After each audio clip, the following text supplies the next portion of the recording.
All right, so we are examining the question of the premillennial doctrine. And last week, I won't go back through it all, but I've given several handouts, and I'll refer back to these from time to time. But we kind of dealt with an introduction to what these doctrines teach.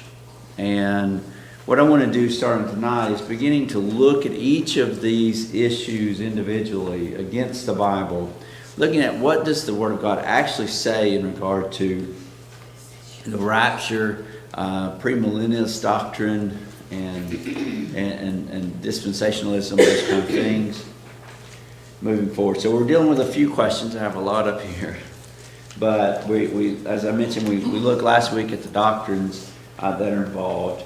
And then we're asking the question, so will there be signs of the coming of Jesus? Many have claimed to know when he's coming back, or been able or tried or attempted to predict a date. Was that even possible? Can we know when he's coming back? Are there signs that we can look for? Will there be a rapture? Is that doctrine taught within Scripture as we look deeper at it? Will there be a great tribulation as taught in premillennialism? Is that something that we see within Scripture? Who is the son of perdition, as he's been labeled the Antichrist? Who is John referring to in his writings, as well as Paul in his letter to the Thessalonians? Will there be 1,000-year reign of Christ on earth? Is that taught within Scripture? Is that something we should look forward to? What will actually occur at the end of time? What does the Bible lay out? What do we know of heaven and hell? And finally, how do I get myself prepared for the second coming and final judgment? That a lot of topics. Of course, we won't be able to get to all that this evening, but we're going to continue on and traverse through these things. So, as we mentioned before, are we near the end of time? Can we know if we are near the end of time? Are there things we should be looking for? Will there be signs of his coming? Well, what does the Bible say about this? Let's go to Matthew 24. And this is one I've kind of hit already in one of my sermons, but I don't want to short you here because not everybody heard that. But we're going to look at some of what we looked at in that lesson. So Matthew 24 is a good place for us to start. Matthew 24. I want to go ahead and read a little bit there at the beginning just to give us context of where we are. The text says in verse 1 that Jesus left the temple and was going away when his disciples came to point out to him the buildings of the temple. Now verse 1 gives us where we are. We're in Jerusalem. We're near the temple. We're within sight of it. Jesus has just exited. Now, the temple we're looking at is the temple of Herod. It was in the midst of being remodeled at the time. This was a long process. It took many years for this to occur. They would eventually finish the remodeling of this temple in about 58 AD. 68 AD. And we know what happened in AD 70. It was actually destroyed. So this temple that he's looking at only had about 2 years of actual completion before Rome destroyed it. Just keep that in mind. So they're coming out of the temple and looking back at it. And the text tells us that the disciples are kind of wanting to brag about it or talk about its beauty or whatever. And so they're pointing it out to Jesus and saying certain things. Notice his response in verse number 2. But he answered them, "You see all of these things, do you not?" Now that's the temple and all the things around it. Truly I say to you, there will not be left here one stone upon another that will not be thrown down. So I'm sure at that moment the disciples were probably pretty shocked that he would say such a thing. Now, it's not that shocking, the temple being destroyed, because we've already seen it a few times in the past. And Jesus saying it's going to happen again. So that's real important. That is the premise on which the disciples asked their next couple of questions. So we're all there. So he just said the temple will be destroyed, not one stone left upon another. And then in verse 3, what is their response? And this sets the whole context of what's going to come afterwards. As he sat on the Mount of Olives, the disciples came to him privately, saying, "Tell us when these things be, and what will be the sign of your coming and the end of the age?" Now, do you notice something right there? Number one, how many questions do they ask? Two, you could say 3 questions. Now, that's important. They're asking more questions than they realize they're asking. You notice the connection they made, either knowingly or unknowingly. What was the connection they made with the temple and the end of time? They're going to be at the same time. That's what they think. Real important, we realize that. That their understanding at the moment is, well, if the temple is going to be destroyed, that must be the end of time. So they ask, when will these things be? That's the temple destruction. That's referring back to the previous verse. And then they ask, okay, so when will the end of time be and what will be the signs? Just important that we realize that. And then we'll get into his response. All right, so verse number 4. So they've asked these questions. Jesus said, or answered them, "See that no one leads you astray." I want to point that out because he's acknowledging what? There are going to be some who come along and teach false doctrines about these things. See that you are not led astray. So he's warning them against false doctrines being taught. He goes on to say, "For many will come in my name, saying, 'I am the Christ,' and they will lead many astray. And you will hear of wars and rumors of wars. See that you are not alarmed." Get that? You're going to hear about these things. Don't be alarmed. In other words, what's he saying? Those are not the sign of the end of times. For this must take place, but the end is not yet. For nation will rise against nation, and kingdom against kingdom. There will be famines and earthquakes in various places. All these things are but the beginning of the birth pains. Now, you may be like me, and you've heard from time to time people talk about, oh, listen to all these things going on. There's wars and rumors of wars. We must be near the end of time. Well, did you catch what Jesus just said? That stuff's going to go on. Kingdoms have been at war since the beginning of time. People have been at war. In other words, what he's saying is that's not a sign of the end of time. Don't look for those things, because that's just man and what he does. All right, so number one, he starts by acknowledging that there are those who are going to teach false things, and he doesn't want them to get taken away by listening to those things. But that doesn't really answer our question. All right, so let's go down to verse 44. Matthew 42. All right, we're going to come back and catch some of these other things, but I just want to note in connection with this question what he says. So if you go down to verse 42, he goes on to say, "Therefore stay awake, for you do not," notice this, "for you do not know on what day your Lord is coming." You might want to underline that. You do not know what? When the Lord is coming. But know this. Okay, you can't know when he's coming, but you can know this. That if the master of the house had known in what part of the night the thief was coming, he would have stayed awake and not let his house have been broken into. Therefore, you also must be ready, for the Son of Man is coming, what? At an hour you do not expect. In other words, are there going to be signs of his coming? Wouldn't that be knowledge? He says, but you can't know. You're not going to know when he's coming back. So they're not going to be signs of his coming.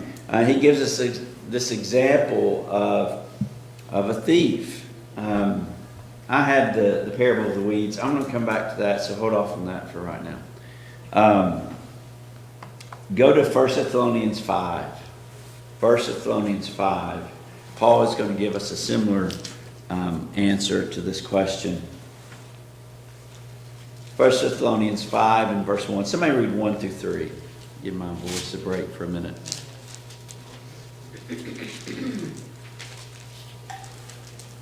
Somebody read that. 1 Thessalonians 5, 1 through 3. But of the times and of the seasons, brethren, ye have no need that I write unto you, for yourselves know perfectly that the day of the Lord shall come as a thief in the night. For when thou shalt say peace and safety, then sudden destruction come upon you, as travail upon a woman with child, and they shall not escape. He says, verse 2, for you yourselves know, right? For yourselves are fully aware that the day of the Lord will come like what? A thief. Does a thief call you ahead of time to let you know he's coming? Does he send up a flare when he's near the house? He finds a time when you're not home most of the time, and he wants to come while you're gone because he doesn't want you to know. Well, he says in a similar way, when Jesus comes back, he's coming at a time that you are just simply not going to know. And so, are there going to be signs of his coming? No, there's just not going to be. If you go to the parable of the weeds, and we're not going to go verse by verse through this, I'm going to paraphrase it, but I have those references for you to go back and look at. But here is a series of parables that Jesus is giving, implying the need to be prepared. And so he gives a couple different ones. He gives the parable of the weeds here, which is, he compares the kingdom of heaven to a man who's planted a field. Right? And he's planted his wheat out there, and he's tending it, and it's growing up. But unfortunately, an enemy has come in and planted weeds in amongst his wheat. And his servants ask, well, do you want us to go and pull up the weeds? And what's the answer? No, don't do that, because if you do it, you might pull up some of the wheat, and I don't want you to do that. And so in verse number 30, what's his response? What's that? Wait till the harvest. He says, let them both grow until the harvest. All right, so what does all this really mean? Well, Jesus answers many of our questions later on in verse 36 and following. He tells us kind of what this parable is all about. He tells us that they ask for an explanation, the disciples do, in verse 36. Verse 37, he says, the one who sows the good seed is the Son of Man. That's him, right? The Son of God. The field is the world, right? It's our known world. The good seed is the sons of God. That's the wheat, right? That's produced. The tares are the sons of the evil one. So it's the church and the world, right? Those who are wicked, those who are Christ. And he says they're growing up together, right? He's already told us that they're both going to grow up until the harvest time. He then goes on to say in verse 39, the enemy is the devil. That's the one who's planted these wicked seeds in amongst the good. And the harvest is what? The end of the age. And so, in other words, what it's saying to us is this process of the wheat and the tares is going to continue both growing together until the end of time. And that's going to be important when we come back to this and refer to it a few times. But I just want to get that concept. Jesus saying there's not going to be these periods of time when certain ones are going to be taken away and others are left. But they're going to grow together until the end. And at the end, what happens? The harvest. What's the harvest? That's Judgment Day. All right. So, will there be signs of the second coming? The Bible's pretty clear about it. No, it's like a thief in the night. There's not going to be signs for us to look for. So, can we know when the coming's going to be? And this answers itself pretty easily what we just talked about. Yes, sir. Question. Uh-huh. So, Jesus talks about all these things that have to come to pass, and yet he says no man knows the day or the hour, but he tells you to be awake and watch, because there's going to be signs of his coming, and then he gives the parable of the fig tree in 24:32, where it says, now learn a parable of the fig tree, when its branch is yet tender and put forth leaves, you know that summer is near. So, I mean, in my mind, just because we don't know the hour or the day, doesn't mean that we can't All right. know So, the time frame if we're not paying attention. so the signs that you're talking about, can you tell me what signs are you looking at there? All right. What verses are you looking at? So one, the earthquakes, the rumors of war, and it's not just Matthew 24, it's also when you consider Revelations and some of the other prophets. Okay. So let's just deal with Matthew 24 now. I'm going to come back to the book of Revelation in a little bit, probably next week or so. But let's just deal with Matthew 24 first. So again, I want to go back. I'll go ahead and I was going to come back to this, but let's go ahead and jump back to Matthew 24. It's real important that we understand the context of Matthew 24. Remember what I said? He's really asking two questions, or three. You could even say three, but really two of them are connected. One of them is not connected. They think it is, but it's not. And that is the abomination of desolation. That's the one with the signs. This is real important. So let's go back there for just a second. All right, good question, Aaron. I want to answer this. So let's go. So they've asked two questions. And let's go to verse number 9. I don't want to have to read this whole thing, but we need to read some of it. So verse 9, he says, then they will deliver you. Who's the you there? But specifically, who's he talking to? The apostles, right? The early church. Now this is important because you saints, we're saints, right? We need to be specific here. He says, you will be delivered up to tribulation and you put to death. And you will be hated by all nations for my name's sake. I don't know about you, but I've never been afraid of going to jail. But they did. And many of them were. Historically, all but one of the apostles died by being killed for their faith. All but one, John. And he lived out a majority of the end of his life in prison. So he says, you will be delivered up to tribulation and put to death. And then many will fall away and betray one another. So when persecution happens, and like again, we could get way in depth about this. When did the persecution of the church begin? Anybody tell me when that occurred? Acts chapter 8. Well, really, Acts 7. With the stoning of Stephen, what happens in Acts 8? They scatter out, and then the persecution continues, and from there on, the church is persecuted in various ways. First by the Jews, later by the Romans. So the church is going to suffer severe persecution. Go to the book of Revelation. They're writing to the 7 churches, I want you to go back and note how many of them he talks about persecutions coming against them. Several, even at that moment when John is writing, like the church in Philadelphia, is under heavy persecution. The Ephesian church is in the city of the temple of Diana. Do you remember in the book of Acts what happens at Diana's temple? Paul comes through preaching the truth, and many people quit following Diana, and then the people who make the little Diana dolls get upset, and eventually lead to Paul stoning at what's the city there? Lystra. Is it Lystra or Iconium? One of those two. He's stoned nearly to death because, and it all goes back to what happened at the temple of Diana. So the church begins to suffer. Remember, you will begin to suffer tribulation.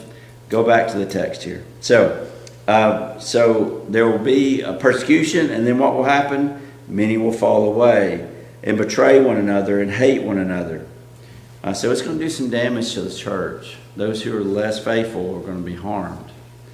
And many false prophets will arise and lead many astray. I think about Galatians chapter 1, 6 through 9. What does Paul say? I marvel that you are so quickly turning aside to another gospel, which really isn't another gospel.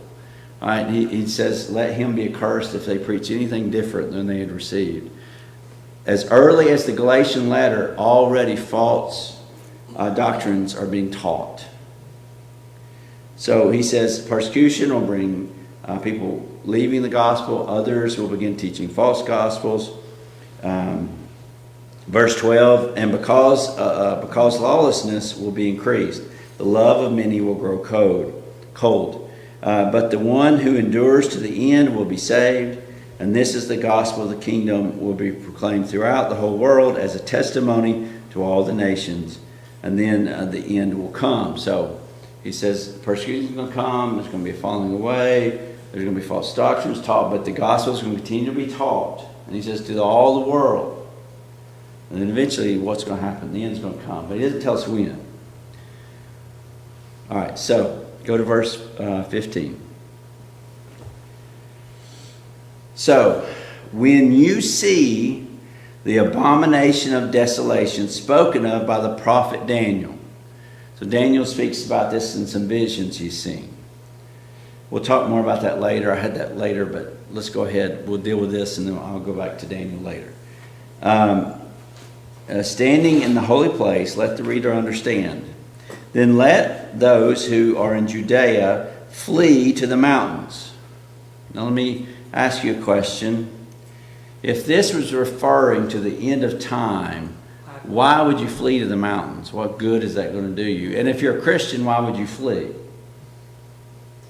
You wouldn't, right? But he says flee to the mountains. Why do you flee to the mountains? What's in the mountains? Cover, safety, right? There's somewhere to get out of this. So in other words, the abomination of desolation has to do with a local problem or a local happening, right? It's somewhere you can get out of. When the flood came, was there anywhere for Noah and his family to go? They just needed to build a boat so they could. That was their only escape. They couldn't go over some other land to escape the flood. Well, this is a situation you can escape. Then let those who are in Judea flee to the mountains. Let the one who is on the housetop not go down to take what is in his house. So this is something you need to do quickly. When you see this happening, do this quickly. And let the one who is in the field not turn back to take his cloak. And alas, for women who are pregnant and for those who are nursing infants in those days. He's saying a woe to those who would be in that situation, because the immediate need to get away is going to be very urgent. And so if you're having, dealing with a child and everything, it's going to slow you down. So it's like, woe to those. Like, you're going to have to be ready to go. Pray that your flight may not be in winter or on a Sabbath, for then there will be great tribulation, such as has not been from the beginning, of the world until now and never will be. And if those days had not been cut short, no human being would be saved. But for the sake of the elect, that's the church, those days will be cut short. Then if anyone says to you, look, here is the Christ, or there is the Christ, what? Don't believe them. So when this happens, what are people going to say? Oh, this must be the Christ. He's coming. He says, don't do that. This isn't the coming of Christ. What's he doing? He's answering the first question about the temple. He's talking about the destruction of the temple in Jerusalem. When did that occur? AD 70, when Rome came in and destroyed the temple, when not one stone was left on another. And so as you continue through the text there, he just continues talking about this.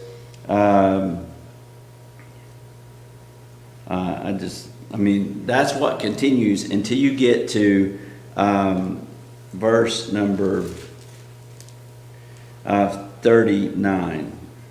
I'm sorry, verse 36. So when you're talking about signs, those are the signs he gives. We'll get more into 36 later, but 36 is an answer to those second two questions, which is what? End of time, his second coming and end of time. And we're going to deal with those directly. But those signs you see in 15 and following are dealing with that first question, the abomination of desolation, not with the end of time. So I would say those signs, there's no signs given there for the end of time. We'll come back, like I said, for the other one. But I will point out, just so we say it, if you go down to verse 36, he says, but concerning that day and hour, no one knows what? Not even the angels of heaven, nor the Son, but the Father only. For as were the days of Noah, so will it be of the coming of man. For as in those days before the flood, they were eating and drinking, marrying and giving in marriage until the day when Noah entered the ark. And they were unaware until the flood came and swept them all away. So will be this coming of the Son of Man. So there's no signs mentioned. He says, actually, you can't know. And this goes into our next question. I've kind of already hit this, but there's not going to be signs of his second coming. There's nothing for us to look forward to. And so the imperative need is what? Be ready all the time. Because there isn't going to be, okay, oh, wait, there he's getting ready to come. Let me go get ready. It's going to come like a thief in the night. And it's interesting that even Jesus himself confesses that it wasn't information even he had. It wasn't knowledge that had been given to him. But in verse 43, again, he compares it to a thief in the night, that he will come like that. And there's two other references to this that I mentioned in the sermon. 2 Peter 3:10, 1 Thessalonians 5:1-4. Both Peter and Paul both say the second coming will be like what? Like a thief. And it'll come at a time we don't realize. So again, can we know? The truth is, Jesus didn't even know. We're claiming to have knowledge he didn't have. And I think that's very, very scary for us to ever claim we know something he did not know. So, can we know? No, we can't. Questions about that? Yes, ma'am. One thing we can know, and you can read about it, I just looked it up to see if it was obvious, and you'd have to dig, but there are secular historians, Josephus and some of them who wrote about not Christian history, but the world history in the 1st and 2nd century, and they wrote about this, the fall of Jerusalem and all that. They're when it talks about, one person will be taken, one person will, gone from the fields. That's when they ran. I mean, the Christians actually, the warnings, they ran away because they were warned and they left, and I had read where, Turner, you and Charlene may remember, we did a long study on this one time about the, in a Bible class, and it said that the historians had said that there were no Christians killed when the Jerusalem fell, because they had all left. They had left because they had been warned through the scriptures to leave. They were able to do that. And what's fascinating is they were given signs to watch for that. But that again goes to that first question of the abomination of desolation, which is what his first answer is related to, is that temple, and they were told to leave. And so thankfully for most they did, right, and they ran out. And so, yes, if you go back and you study that, it was brutal what the Romans did to I understand them. separate history. The Romans surrounded Jerusalem, and if they had attacked at that point, they would have destroyed them all. But the commander of the Roman group got sick or got replaced or whatever. For 3 days, they withdrew, which gave the Christians opportunity to leave, or anyone else that actually believed Jesus. And I think it's interesting too in that whole abomination of the destruction of the temple, is he tells us that for the Christian's sake, for the elect's sake, what? It had been cut short. So God shortened what was going to happen there because of the church. Well, as Gentiles, 2,000 years later, I mean, we don't have a clue, but we think it is. It's confusing for us. But can you imagine how confusing it was to these people? The Jewish Christians, their whole lifestyle, I mean, their whole world was being destroyed. I mean, the whole Judaism and the temple and the worship and the priest and all that history and keeping up with who your daddy was and all that stuff has gone away. And it was an end of their age. Yeah, but yeah. So in answering the can we know? No, we can't. So again, it implies that need to always be ready. Will he come in our lifetime? I have no idea. And we've been waiting for 2,000 years, and we still have no idea. Will it be another 2,000 years? Will it be tomorrow? Only God knows that, and he's not given us any forewarning of when that will occur. Yes, sir. I think Ms. Lynn may be referring to Josephus' writings. Titus pulled back for a certain period of time and allowed them to escape. But you look at it, the big picture, some of the things, why would a woman, if it was a second coming, that with child, why would that be concerned? Well, yeah. Or why would you want to go get your coat if that was the second coming? I mean, a lot of those things, they fit the physical world, but not the spiritual. Yeah. Because if it was a second coming for a Christian, that's the day to rejoice, right? Right. You'd be excited about it. You wouldn't want to be running in terror of that. For us, that's going to be a day of rejoicing. I'm not the youngest person here, but I'm not the oldest either. But for as long as I can remember, I remember people telling me that this is the end of time. We're in that time. Yeah. And for 30 years I can remember. There's always somebody saying, this I is always it, say, this is it. I feel like that's been going on yeah, for all of time. So. and I always say to that person is, well, then you're claiming to have information Jesus That's doesn't have, exactly, and I would be very scared. Like, how many, I know 10 people that have been wrong. That's just the first bell, right? Oh, you can cut me off 5 minutes there. What did you say, brother? We didn't Well, I just say that there's always somebody that wants to claim that they have that knowledge or they. And we've seen it figured over and something over out. again. I mean, I don't have those up here, but like there was a guy said it was 1980, and there was times before that, and he adjusted it was like 1988, right? And he kept moving it forward. Now I saw there's a new one. It's sometime near in the future, 28 maybe, or they're predicting another time. So those things continue to be, but again, they're claiming to have knowledge that Jesus did not have. And so I would be very sketchy if anybody would claim that. So, can we know? No. All right, so let's move into this next thing. And we won't be able to finish it, but I do want to talk about the rapture. Now, this is another one that we've heard from time to time. And there's a difference we need to know between the term itself and the doctrine behind it. So those are two different things that we need to think about.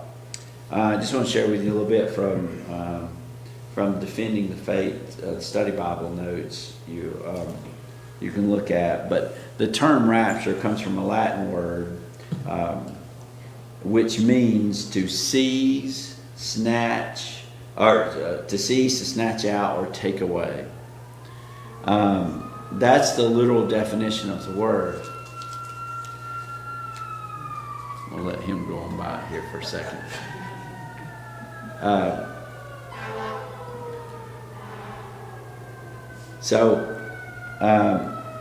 What you also notice is that term is not in the Bible anywhere. So the term rapture, if you go ahead and look it up, I think we did this in something we were talking about, that term is not there. But is the concept there? Is the doctrine there? Certain groups apply this word to the idea that Christ will come suddenly and secretly. This is important. Suddenly and secretly. Now, if you go back and look at the diagram I gave you, this one right here. I didn't put it up on our stuff today. I should have done that. But according to the premillennialist doctrine, they believe that will come at the end of the church age right here.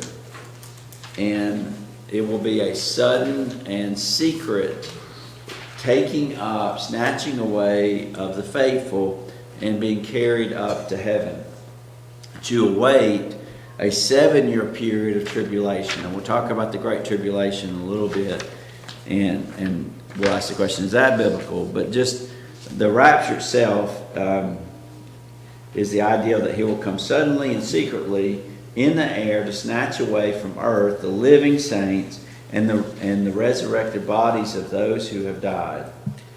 This rapture is supposed to occur just prior to the 7-year tribulation, in which in turn will be followed by the millennium. Proponents claim that the rapture will be secretive.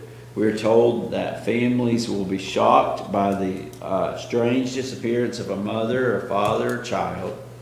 Driverless cars will collide in the streets. Thus, you may see the bumper sticker, in case of rapture, this vehicle will be unmanned. A man and wife will be in bed. She hears a noise, turns her head, and finds him gone. Planes will crash with no pilots found. These sensational, dramatic examples illustrate the view that the rapture will be an invisible coming of the Lord for his saints, leaving visible results of chaos and confusion among the remaining unbelievers.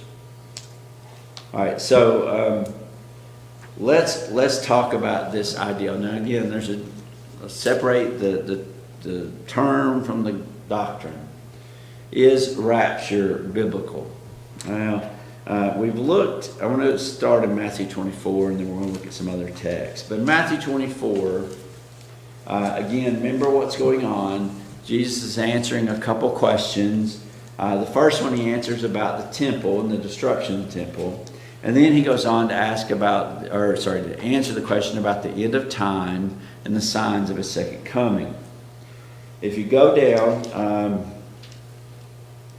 I won't go back through all that again. I put that in the wrong place. All right, let's go down to verse 36. Verse 36, he begins to answer that second question. Oh, you can't be right. All right, I'm sorry. We'll stop right there. You want to go back and look at Matthew 26 or 24 again? That will be good. We'll talk about where the doctrine comes from, and then how does the Bible speak about it? Is it true or not? And then we'll move on to answer some of these other questions. Any comments or questions before we end? Thank you for your good comments and questions today.